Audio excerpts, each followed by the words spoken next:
en la lucha social en la actualidad, ¿cómo usted evalúa el clima político y económico de Latinoamérica? Bueno, nosotros dijimos en el acto, la FAO ayer algunas cosas, ¿no? Si creemos que, bueno, que hay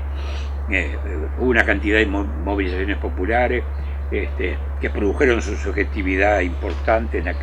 en un periodo que fue la lucha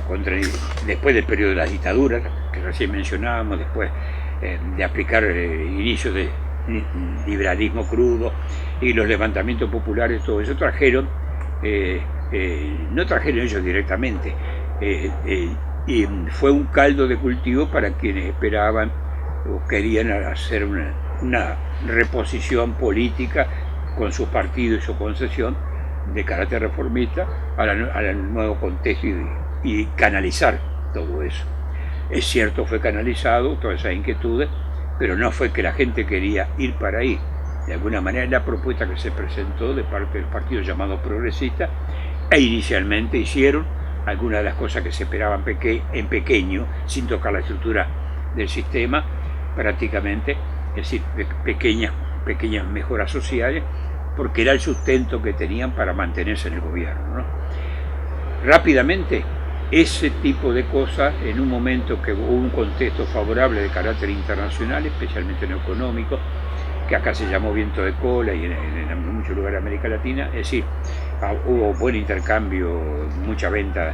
para el exterior con buenos precios y qué sé yo cuánto, dio un margen para hacer algunas políticas sociales, algún asistencialismo que conformó un poco, ¿no? Y al mismo tiempo aprovechó, mientras hacía eso, para hacer una especie de desarme ideológico de todo lo combativo y de contención social, todo eso reformismo. Fue efectivo, desgraciadamente fue efectivo, aplacó los ánimos, aplacó todo aquello que había venido de descontento y aumentó las expectativas que eso iba a continuar. Hoy comienza a verse por parte, digamos, de nuestros pueblos, del abajo, de que la situación ha cambiado y que mucho de aquello que se había dicho, que se había prometido, ni se rozó, que la estructura capitalista quedó intacta en lo fundamental, en su núcleo duro, y que en consecuencia hoy viene por todo tratando de arrasar, digamos, con esa pequeña conquista que se habían logrado en función de aquellas luchas que fueron capitalizadas y que los movimientos progresistas mantuvieron en determinado grado los efectos de mantener ese respaldo popular que le mantenían el gobierno. Ahí tenemos acontecimientos ya, algo en Argentina, ayer en Brasil fue impresionante, la huelga general, que en un volumen que no era tan esperable, de 35 o 40 millones de personas en huelga, ¿no? Con levantamiento en San Pablo y barricada, enfrentamientos y todo, y en Río de Janeiro. Creo que nosotros habíamos dicho hace unos meses atrás que la posibilidad de que se veían avecinar y si se veía el descontento creciente en el seno del movimiento popular, en el abajo, que son los lugares que muchas veces se subestiman los análisis, no se tiene en cuenta qué es lo que está transcurriendo en ese mundo plebeyo, digámosle, sino que se ve en las partes institucionales, en la central tal, dirigente tal, ¿no? Y en el gobierno, ese se ve un estamento determinado para el análisis. O sea que eso que venían situaciones de calle, digamos, ¿no? De enfrentamientos callejeros y de broncas callejeras, y que había un largo periodo de combatividad, que iba a ir en aumento de la combatividad, y que, bueno, había que irse preparando para un periodo largo, tal vez, combativo y de mucha pelea callejera. Eso a nivel de los movimientos populares. Políticamente, obviamente, de ser posible, hay un desmontaje, la contención, el desarme ideológico y todo lo ocurrido ha hecho, digamos, que haya disminuido también el potencial de las organizaciones de intención revolucionaria. Obviamente no estamos fuera del efecto de esa situación. Hay que recuperar el oxígeno, hay que recuperar, digamos, potencialidad,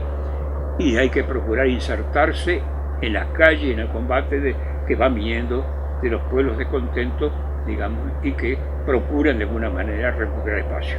¿no? Y mejora, y arrancar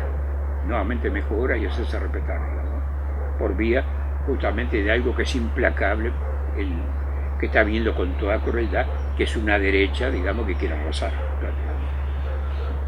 Perfecto. Bien, muchas gracias por la entrevista. Como un mensaje final, si quieres decir algo para especialmente la juventud y los anarquistas y luchadores sociales también, si quieres decir algo. Bueno, diríamos que como libertario tenemos la esperanza de siempre, creemos que desde el punto de vista ideológico, digamos, y nos confirma la historia. Ahora, no basta que nos confirme la historia, que el resto de los socialismos han fracasado y que el único que queda en pie es el socialismo libertario, puesto porque esa confirmación histórica es eso y nada más, digamos, aunque sea importante y nada menos, puesto de que el sitio lo tenemos que ganar nosotros y la confirmación para que sea efectiva en algo, bueno, significa lucha y desplazamiento en determinados grados de los sectores de la represión y de la estructura capitalista, que prácticamente, como siempre, el anarquismo tiene que mantener su concepción dúctil de socialismo y libertad, tratando de conectarse con todas las fuerzas en combate en el seno del pueblo, hundiendo sus raíces en el pueblo, que es su razón de ser, y además tratando de ubicar a aquellos enemigos de buenas intenciones, digamos, que están en coordenadas parecidas, aunque sean zonas de trabajo comunes pasajeros. Es decir, el no aislarse gratuitamente si no hay motivo, digamos, por principios abstractos a priori, no dejarse llevar fundamentalmente por procesos mentales, sino por procesos reales, y que se ubique con cuidado, digamos, de no descartar posibilidades de acción conjunta con gente que pueda estar en la búsqueda, y que pueda haber zonas perfectamente de entendimiento como lo fueron para nosotros con la tendencia en algún momento. Es decir, se pueden presentar en este momento con tantas crudas cosas como cuando la dictadura, hubo fuerzas antidictadura que tuvimos un trecho conjunto con ellos, luchando contra la dictadura y por la libertad de los presos. Puede haber consignas o elementos parciales que vos podés situar ahí sin no por eso perdés línea política, no por eso perdés principios, las convicciones tienen que estar como siempre, sino que querés aumentar posibilidades de lograr objetivos.